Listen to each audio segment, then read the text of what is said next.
Bonjour, mon nom est Charleston, je suis externe à l'Université de Montréal. Aujourd'hui, je vais vous parler des cancers de la peau. Dans ce podcast, nous allons aborder les trois cancers cutanés les plus fréquents dans la population, c'est-à-dire le mélanome, le carcinome spinocellulaire et le carcinome basocellulaire. D'abord, nous allons revoir rapidement l'épidémiologie et la pathologie de chaque, pour ensuite surtout s'intéresser à leur tableau clinique et comment les différencier l'un de l'autre. Finalement, nous allons discuter des traitements et du pronostic pour chacune de ces conditions. Donc, commençons sans tarder par discuter du mélanome. Sans être le cancer cutané le plus fréquent, il est certainement le plus mortel, en raison de son potentiel élevé de métastase. Un individu sur 5 ans va être touché au courant de leur vie, et c'est 1% de tous les décès qui lui est attribué. Heureusement, une détection précoce permet de réduire de beaucoup la mortalité. Comme le nom l'indique, c'est un cancer qui vient des mélanocytes responsables de la pigmentation de la peau et on lui associe fortement l'exposition aux ondes UV et une peau plus pâle. On retrouve aussi un côté génétique à cette maladie, donc c'est très pertinent d'explorer les antécédents familiaux chez les patients concernés. Par ailleurs, un névus ou un grain de beauté est un foyer potentiel de mélanome et donc c'est logique que les individus qui en ont plus sont davantage à risque. Passons maintenant au carcinome basocellulaire, qui est le cancer le plus fréquent au niveau de la peau, la fréquence à vie étant de 30% par individu. Il touche surtout les personnes plus âgées et de race blanche, donc avec une peau plus pâle encore une fois, et il est aussi associé aux rayons UV. Généralement non métastasique, il origine des cellules souches pluripotentes dans les couches profondes de la peau. Pour ce qui est du carcinome spinocellulaire, il compte pour environ 20% des cancers cutanés et il est associé à peu près aux mêmes facteurs de risque que pour la basocellulaire. D'origine kératocytaire cette fois-ci, il est aussi associé à la kératose actinique et à un faible risque, dans les 2%, de métastase. Maintenant que nous avons établi les bases sur ces trois cancers, discutons de leurs caractéristiques cliniques. Avant de commencer, je vous suggère fortement d'aller voir des images, que ce soit sur Internet ou encore une fois dans vos livres, pour avoir une idée de quoi ils ont l'air. C'est extrêmement important parce que la différenciation se fait surtout d'après l'évaluation visuelle. Commençons d'abord par le mélanome, qui, contrairement aux deux autres, est une lésion pigmentée. Le patient rapporte souvent la présence d'un grain de beauté là où le cancer est suspecté. Donc, pour différencier un simple névus du mélanome, utilisons le système ABCDE. A pour asymétrique, B pour bordure inégale, C pour plusieurs couleurs, D pour un diamètre de plus que 6 mm et E pour une évolution de la lésion cutanée. La présence de ces facteurs devrait nous faire suspecter un mélanome. Dans un état plus avancé, le mélanome peut aussi être douloureux et saigner, mais l'absence de ces deux éléments ne l'élimine pas du différentiel diagnostic. Il y a plusieurs types de mélanome, mais mentionnons surtout l'acrolentigineux, qui est plus souvent présent chez les individus avec la peau foncée et c'est le seul sous-type non associé aux rayons UV. Il va souvent se cacher dans les faces palmaires et sous-linguales et donc a plus tendance à échapper à la vigilance du clinicien. La basocellulaire, elle, ressemble davantage à une papule rosée, souvent avec le creux plus enfoncé que les rebords.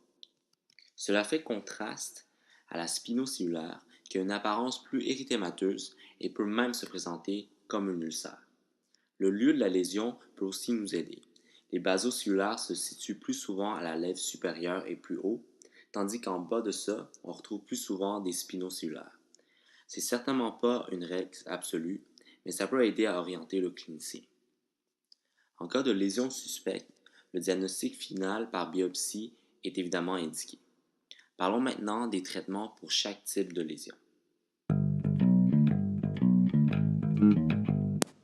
Pour le mélanome non métastatique, le traitement standard est l'excision chirurgicale. Dépendant du grade et de l'épaisseur de la tumeur, Différentes marges vont être recommandées. Pour un mélanome in situ, c'est 5 mm. Pour une épaisseur de moins d'1 mm de Breslow, c'est 1 cm. Et pour une épaisseur de plus de 4 mm, c'est 2 cm. Entre 1 et 4 mm, le chirurgien peut prendre de 1 à 2 cm.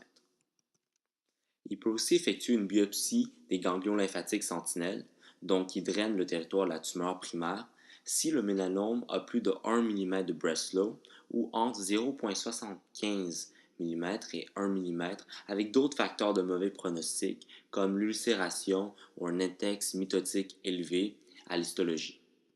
Quand faire des investigations pour éliminer des métastases, comme le rayon X pulmonaire, mesurer le LDH ou encore un TEP-scan, est un sujet controversé, mais en général, c'est indiqué si la lésion est plus de 4 mm de Breslow ou des métastases ganglionnaires sont présentes.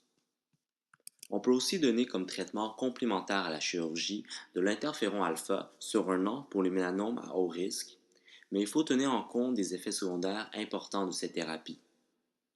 Dans le cas d'un mélanome métastatique, le traitement recommandé est l'immunothérapie, soit par des grandes doses d'interleukine 2 ou par l'ipilimumab. Si la tumeur a la mutation V600BRAF, les inhibiteurs BRAF peuvent être donnés pour augmenter la survie du patient. Allons maintenant voir les options thérapeutiques pour le carcinome basocellulaire. Les options sont beaucoup plus nombreuses que pour le mélanome. On peut traiter par cryothérapie, radiothérapie, curetage, de la chimiothérapie locale ou encore par une excision chirurgicale. La microchirurgie de Mohs, MOHS, est une technique spécialisée minimisant la quantité de tissu normal excisé et qui peut être utilisée. Une évaluation histologique est effectuée en parallèle avec la chirurgie pour s'assurer de ne pas exciser du tissu sain ou de manquer du tissu néoplasique. La chirurgie de Mohs est surtout utilisée dans les cancers à haut risque de récurrence au niveau du visage, là où une excision avec des marges standards n'est pas idéale pour le patient. Le taux de guérison est très impressionnant et d'environ 90 à 99%.